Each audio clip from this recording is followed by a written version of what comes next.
بسم اللہ الرحمن الرحیم۔ اللہم صل علی محمد وعلی آل محمد کما صلیت علی ابراہیم وعلی آل ابراہیم انک حمید مجید۔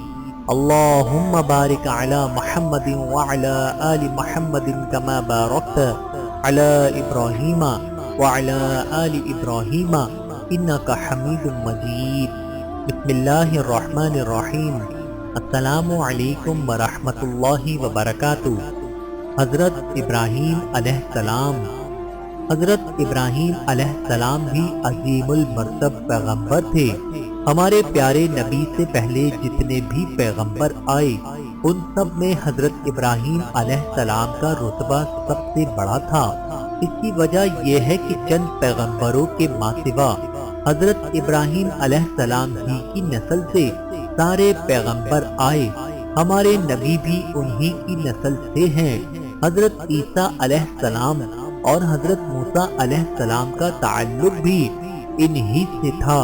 یہی وجہ ہے کہ حضرت ابراہیم علیہ السلام کو یہودی اور نصارہ بھی مانتے ہیں، اور مسلمان تو بہت زیادہ ہی مانتے ہیں۔ ہر نماز میں آپ کا ذکر آتا ہے۔ اللہ تعالیٰ خود فرماتا ہے کہ اس کتاب میں ابراہیم کا ذکر کیجئے، وہ راستی والے پیغمبر تھے، یعنی سچے اور راہ راست پر تھے۔ ایک اور جگہ اللہ تعالیٰ فرماتا ہے کہ وہ بے شک اللہ کے فرما بردار تھے اور بالکل ایک ہی طرف کے ہو رہے ہیں، اور وہ شرک کرنے والوں میں سے نہ تھے۔ اللہ کی نعمتوں کے شکر گزار تھے۔ اللہ نے ان کو چن لیا تھا اور سیدھے راستے پر ڈال دیا تھا۔ ہم نے ان کو دنیا میں بھی خوبیاں دی تھی اور آخرت میں بھی۔ یہود و نصارہ تو ان سے بہت زیادہ قربت کا دعویٰ کرتے ہیں۔ اللہ تعالیٰ فرماتا ہے کہ نہ وہ یہودی تھے نہ نصرانی تھے، بلکہ وہ سیدھے راستے پر تھے اور تقوی والے تھے۔ حضرت ابراہیم علیہ السلام کی پوری زندگی سفر کرتے گزری۔ آج شام میں ہیں تو کل مصر میں، پھر کچھ عرصے بعد اردن یا فلسطین میں، کبھی حجاز کا دورہ کر رہے ہیں۔ حضرت ابراہیم علیہ السلام شہر بابل میں پیدا ہوئے۔ کہا جاتا ہے کہ پہلے عراق کا نام بابل ہی تھا، یا عراق کے ایک شہر کا نام تھا۔ آپ کے والد کا نام آذر تھا۔ آپ کے زمانے میں لوگ بہت زیادہ گمراہ تھے۔ ہر قسم کی اخلاقی برائیاں ان میں پائی جاتی تھیں۔ آپس میں ان کا برتاؤ بھی اچھا نہیں تھا۔ نہایت سنگدل تھے، بھوکوں کو کھانا نہیں کھلاتے، زندہ انسان کو آگ میں پھینک دیتے، قتل و غارت گیری کرتے۔ اس لیے اللہ تعالیٰ نے اس قوم کے مقابلے میں حضرت ابراہیم علیہ السلام کے بارے میں فرمایا کہ وہ رحیم المزاج اور حلیم الطبع تھے۔ رحیم المزاج کا مطلب یہ ہے کہ آپ بہت رحم کرنے والے تھے اور رحم دل تھے، لیکن آپ کی قوم رحم دل نہ تھی بلکہ سنگدل اور ظالم تھی۔ حلیم الطبع کا مطلب یہ ہے کہ آپ بردبار اور صبر کرنے والے، برداشت کرنے والے اور حوصلہ رکھنے والے تھے، لیکن آپ کی قوم ان صفات سے بالکل محروم تھی۔ اللہ تعالیٰ فرماتا ہے تمہارے لیے ابراہیم عمدہ نمونہ ہے، اس لیے تمہارے اندر بھی یہی صفات ہونی چاہیے، برداشت کرنے والے، صبر کرنے والے اور حوصلہ رکھنے والے۔ اور ایک جگہ فرماتا ہے کہ سب سے بہتر دین دین ابراہیم ہے۔ دین ابراہیم میں تقوی اور سچائی کی دعا کی گئی۔ کہتے ہیں کہ حضرت ابراہیم علیہ السلام اور حضرت لوط علیہ السلام کا زمانہ ایک ہی تھا، بلکہ حضرت لوط اور حضرت ابراہیم علیہ السلام دور کے رشتے کے بھائی تھے۔ حضرت ابراہیم علیہ السلام کو بت پرستی سے بھی بہت زیادہ نفرت تھی۔ حضرت ابراہیم علیہ السلام کے باپ خود بت پرست تھے اور بت بنا کر بازار میں بیچتے تھے۔ حضرت ابراہیم علیہ السلام نے اپنے باپ سے فرمایا، اے میرے ابا جان، تم بتوں کو پوچھتے ہو، تم گمراہی میں پڑ چکے ہو۔ باپ نے بیٹے کی بات سن کر کہا، اے ابراہیم، کیا تو ہمارے پاس کوئی سچی بات لے کر آیا ہے یا ہم سے مذاق کر رہا ہے؟ حضرت ابراہیم علیہ السلام نے جواب دیا، ہمارا اور تمہارا رب وہی ہے جس نے زمین اور آسمان بنایا۔ پھر فرمایا، اے میرے ابا جان تم ایسی چیز کو کیوں عبادت کرتے ہو جو نہ کچھ سنے اور نہ کچھ دیکھنے نہ تمہارے کچھ کام آ سکے؟ اے میرے ابا جان میرے پاس ایسا علم پہنچا ہے جو تمہارے پاس نہیں آیا، تم میرے کہنے پر چلو، تم کو سیدھا راستہ بتلاؤں گا۔ اے میرے ابا جان تم شیطان کی پرستش نہ کرو، شیطان رحمان کا نافرمانی کرنے والا ہے۔ اے میرے ابا جان میں اندیشہ کرتا ہوں کہ تم پر رحمان کی طرف سے کوئی عذاب نہ آ پڑے، پھر تم شیطان کے ساتھی ہو جاؤ۔ باپ نے جواب دیا، کیا تم میرے معبودوں سے پھرے ہوئے ہو؟ باپ نے پھر کہا، ابراہیم اگر تم باز نہ آئے تو میں تم کو پتھروں سے سنسار کر دوں گا، تم ہمیشہ ہمیشہ کے لیے مجھ سے کنارہ کر جاؤ۔ ابراہیم نے باپ کی زبانی یہ الفاظ سن کر کہا، میں سلام کرتا ہوں اور اپنے رب سے تمہارے لیے مغفرت کی درخواست کروں گا، بے شک اللہ مجھ پر مہربان ہے۔ اب میں جا رہا ہوں، اپنے رب کی عبادت کروں گا، اپنے رب کی عبادت سے محروم نہ رہوں گا۔ یہ کہہ کر حضرت ابراہیم علیہ السلام رخصت ہو گئے۔ ایک مرتبہ آپ نے اپنی قوم سے مخاطب ہو کر کہا کہ ہمارا اور تمہارا رب وہی ہے جس نے زمین اور آسمان کو پیدا کیا۔ اے قوم تم اپنے ہاتھوں سے بنائے ہوئے بت کی پوجا نہ کرو، نہ تو ان میں یہ طاقت ہے کہ یہ نقصان پہنچائیں نہ فائدہ ہی پہنچا سکتے ہیں۔ قوم نے کہا، ہم اپنے باپ دادا کے راستے پر چل رہے ہیں، ہم نے ان کو بھی اسی طرح کرتے ہوئے دیکھا۔ ابراہیم بولے، جب وہی ہے جس نے مجھ کو اور تم سب کو پیدا کیا، وہی رہنمائی کرتا ہے، وہی مجھ کو کھلاتا ہے پلاتا ہے، جب میں بیمار ہوتا ہوں تو شفا دیتا ہے۔ آپ پر ایک دور ایسا بھی گزرا جو سراسر آزمائشی تھا، آپ نے خود بھی اپنی عقل و فہم سے کام لیا، آپ نے غور کرنا شروع کیا کہ قوم بتوں کے علاوہ چاند، سورج اور ستاروں کو کیوں اپنا معبود سمجھتی ہے، جبکہ یہ سب زوال پذیر ہیں۔ ایک مرتبہ آپ نے رات کو ستارے دیکھے تو خیال آیا کہ یہ رب ہو سکتے ہیں، پھر کہا کہ یہ میرا رب ہے۔ جب غائب ہو گئے تو فرمایا کہ غروب ہو جانے والوں میں سے محبت نہیں رکھتا۔ جب چاند کو چمکتا ہوا پایا تو فرمایا یہ میرا رب ہے۔ جب وہ بھی اوجھل ہو گیا تو فرمایا کہ اگر مجھ کو میرا رب ہدایت نہ کرتا رہے تو میں گمراہ لوگوں میں شامل ہو جاؤں۔ جب آفتاب کو دیکھا تو فرمایا کہ یہی میرا رب ہے، یہ تو سب سے بڑا ہے۔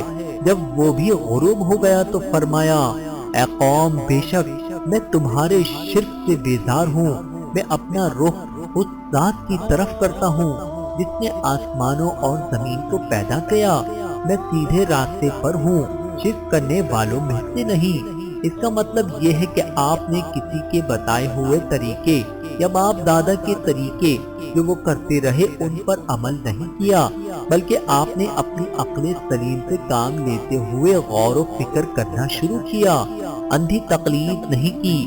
اللہ کی رحمت بھی شامل حال رہی۔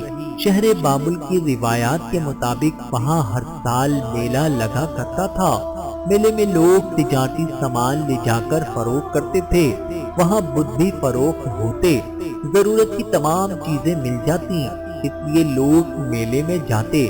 وہاں تفریح کا سامان بھی مہیا تھا، لوگ رنگ رلیاں مناتے، سیر و تفریح کرتے۔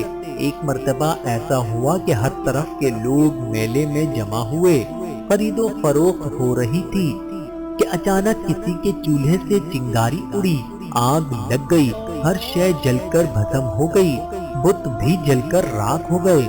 حضرت ابراہیم علیہ السلام نے یہ منظر دیکھ کر کہا کہ یہ بت اپنے آپ کو آگ سے نہیں بچا سکتے تو یہ کس طرح معبود کہلانے لگے۔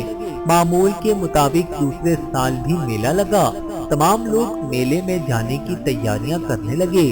ابراہیم بھی ہر سال میلے میں جایا کرتے تھے، لیکن اب کے سال انہوں نے جانے سے انکار کر دیا۔ بولے کہ میلے میں جب تمام لوگ چلے جائیں تو میں ان جھوٹے معبودوں کی درگت بناتا ہوں۔ سب میلے میں چلے گئے، میدان خالی تھا، بت خانے کے آس پاس بھی کوئی نہیں تھا۔ ابراہیم کے لیے یہ ایک بہت ہی اچھا موقع تھا۔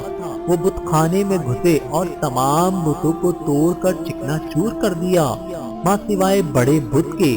بڑے بت کو ہاتھ نہیں لگایا، اسے صحیح سالم رہنے دیا۔ اس کے کندھے پر کلہاڑا رکھ دیا جس سے بتوں کو توڑا تھا۔ جب لوگ میلے سے واپس آئے تو پروہت بت خانے میں داخل ہوئے۔ یہ دیکھ کر ان سب کی حیرت ہوئی کہ بت چکنا چور ہو کر زمین پر پڑے ہوئے ہیں۔ آپس میں ایک دوسرے سے چیما گوئیاں کرنے لگے کہ ہو نہ ہو اس میں ضرور نوجوان ابراہیم کا ہاتھ ہے، کیونکہ وہی بتوں کے خلاف ہے۔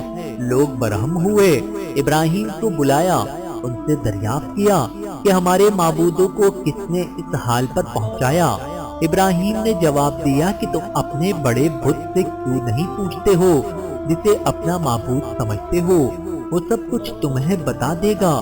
تمام لوگوں نے کہا کہ ابراہیم کو بادشاہ نمرود کے پاس سامنے پیش کیا جائے۔ چنانچہ بادشاہ کو اس کی اطلاع دی گئی۔ لوگوں نے کہا کہ یہ معاملہ بادشاہ نمرود کے سامنے پیش کریں گے اور ابراہیم کو سزا دلوائیں گے۔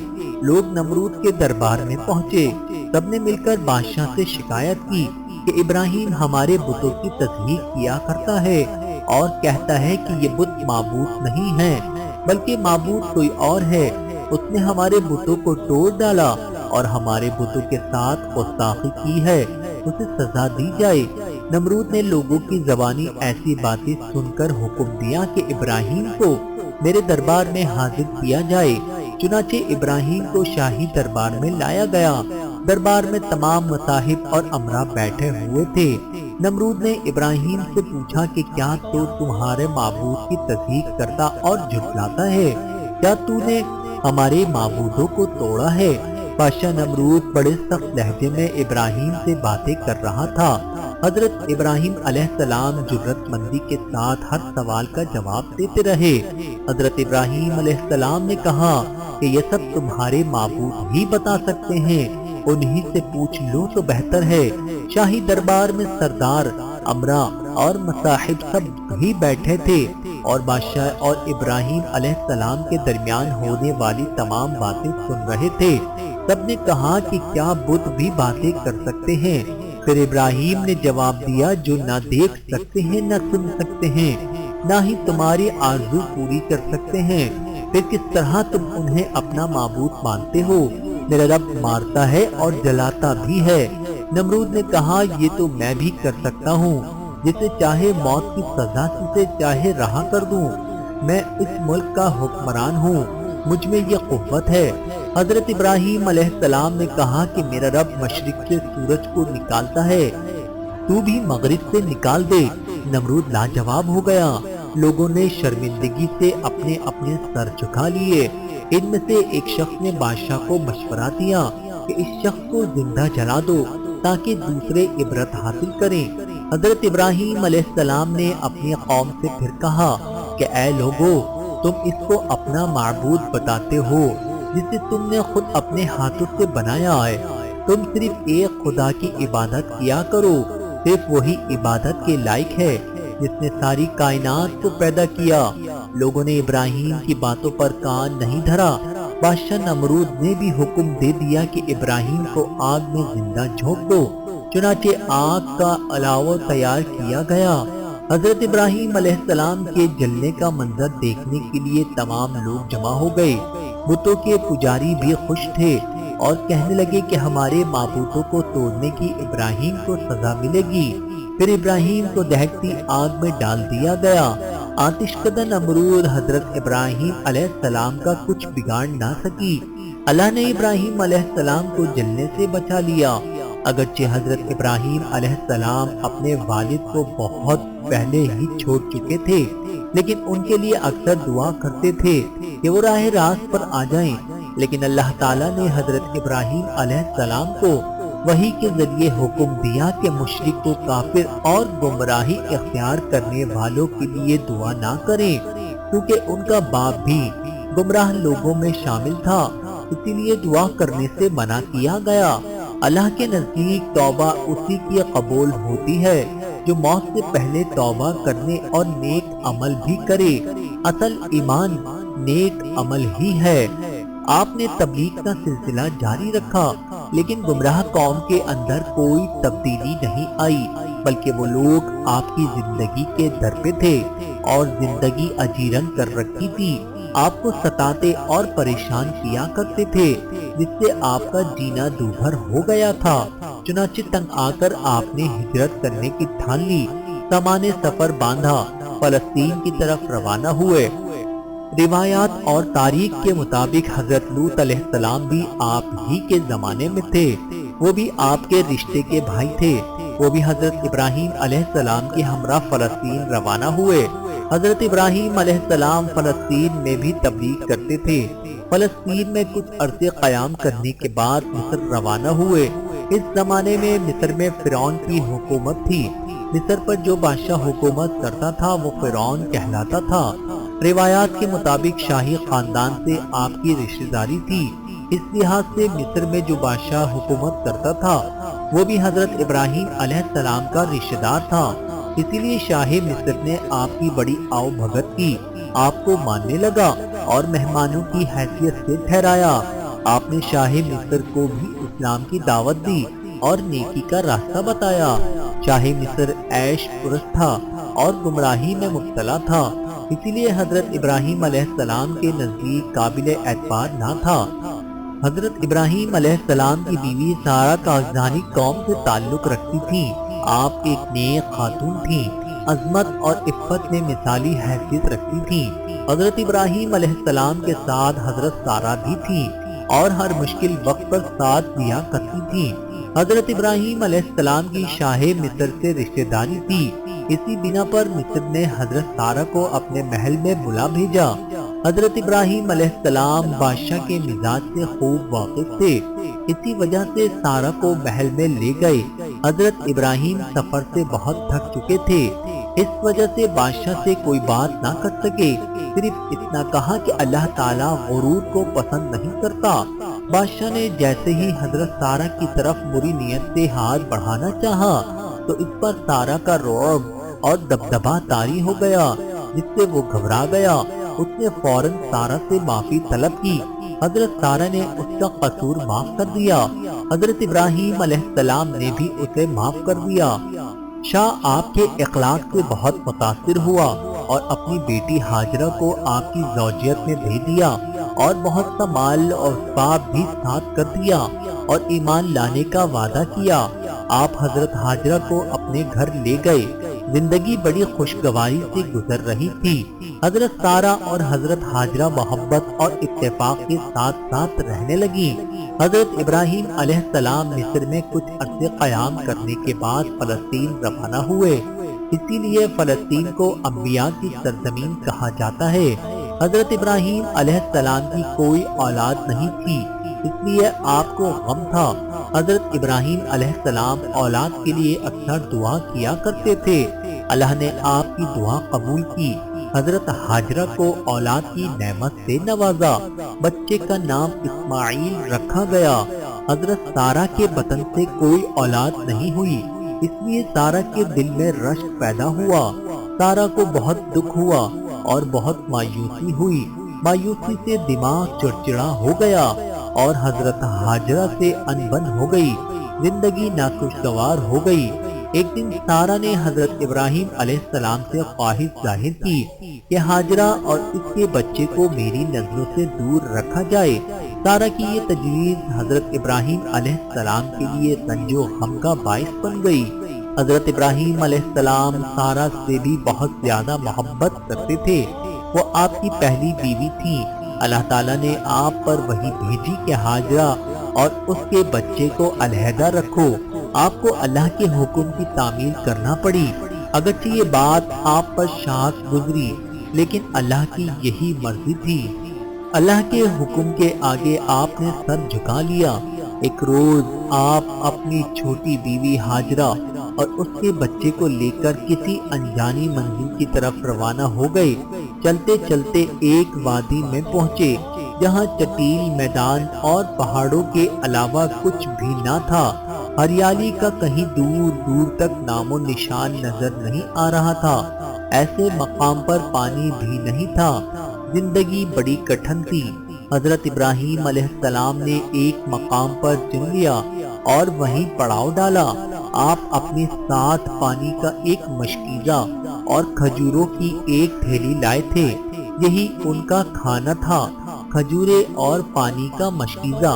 حضرت حاجرہ علیہ السلام کے حوالے کیا اور کہا کہ میں اس مقام سے روانہ ہو رہا ہوں، تمہارا اللہ نگہبان ہے۔ جب آپ جانے لگے تو حضرت حاجرہ آپ کے پیچھے پیچھے دوڑی اور کہنے لگی کہ اس سنسان اور بیابان میں مجھے کہاں چھوڑ کر جا رہے ہو؟ میں کس کے آسرے پر یہاں زندہ رہوں؟ یہاں تو پانی کی ایک بوند بھی نہیں ہے۔ حضرت ابراہیم خاموش رہے۔ جب حضرت حاجرہ نے بار بار اصرار کیا تو آپ نے فرمایا کہ میں یہاں اللہ کے حکم پر تمہیں چھوڑ رہا ہوں۔ حضرت حاجرہ نیک اور عبادت گزار تھیں۔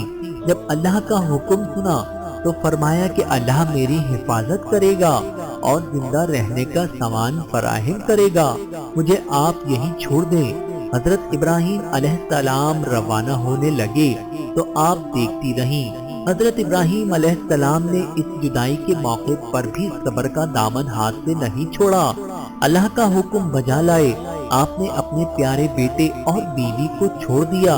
یہ گھڑی بہت زیادہ آزمائش کی تھی۔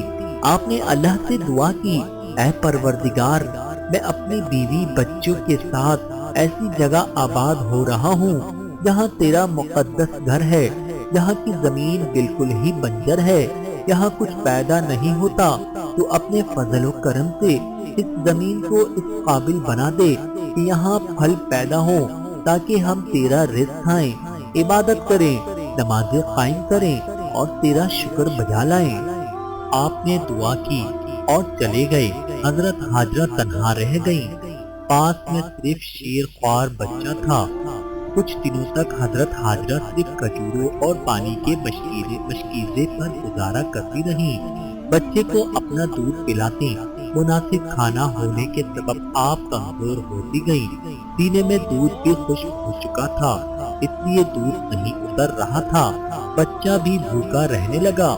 حضرت حاجرہ کو بھوکا دیکھ کر بےتاب ہو گئیں۔ خود اپنے لیے بھی کھانے کے لیے کچھ نہ تھا۔ اسماعیل علیہ السلام بچے تھے، بھوک سے رو رہے تھے۔ بچے کی یہ حالت دیکھ کر ماں تڑپ تھی۔ دل میں خیال آیا کہ کہیں کوئی انسان نظر آ جائے تو دھار بندھے۔ آپ دوڑی ہوئی ایک بلند مقام پر چڑھ گئیں۔ یہ ایک پہاڑی تھی، اس کا نام صفا تھا۔ دور دور تک نظریں دوڑائیں لیکن کوئی نظر نہ آیا۔ وہاں سے اتر کر قریب ہی ایک اور پہاڑی پر چڑھ گئیں، اس کا نام مروہ تھا، لیکن وہاں سے بھی کوئی نظر نہ آیا۔ ہر چار طرف سوائے ویرانی کے کچھ نہ تھا۔ اسی بے چینی اور بے قراری کے عالم میں صفا اور مروہ کی پہاڑیوں پر 7 مرتبہ چکر لگائے۔ پھر بچے کے پاس پہنچی، دیکھا کہ بچے کی ایڑیوں کے قریب ہی اللہ کی رحمت سے ایک چشمہ پھوٹ کر بہ رہا ہے۔ آپ پانی دیکھ کر حیران ہو گئیں، اللہ کا شکر ادا کیا، پھر آیا پانی پیا۔ پانی نہایت ٹھنڈا تھا، ذائقہ بھی خوشگوار تھا۔ آپ نے بہتے ہوئے پانی سے کہا، زمزم یعنی ٹھہر جا۔ حضرت حاجرہ کو پانی میسر آ گیا جہاں ٹھہری ہوئی تھی۔ ایک روز وہاں سے کچھ فاصلے پر ایک قافلہ گزر رہا تھا۔ قافلے والوں نے دور سے انسانی نفوس کو دیکھا تو انہیں تجسس ہوئی۔ وہ قریب آئے تو حضرت حاجرہ اور بچے کو وہاں پایا۔ انہیں پانی کی بھی ضرورت تھی۔ حضرت حاجرہ سے پانی طلب کیا تو آپ نے زمزم کے چشمے کی طرف اشارہ کیا۔ قافلے والوں نے پانی پیا اور مویشیوں کو بھی پلایا۔ اس کے عوض حضرت حاجرہ کو کھانے کے لیے کھجوریں پیش کی اور اس سنسان بیابان میں رہنے کی سبب دریافت کیا۔ حضرت حاجرہ نے سب کچھ بتا دیا۔ کچھ روز قیام کے بعد قافلہ وہاں سے کوچ کر گیا۔ اسی طرح قافلے آتے رہے۔ کچھ روز قیام کرنے کے بعد اپنی منزل کی طرف روانہ ہو جاتے۔ ان کے آنے جانے کے سبب حضرت حاجرہ کو کھانے کا سامان مل جاتا۔ ایک مرتبہ بنو جرہم کا قافلہ آیا۔ جب آب زمزم دیکھا تو وہیں پڑاؤ ڈالا اور رہائش اختیار کر لی۔ ان کے پاس کثرت سے مویشی بھی تھے۔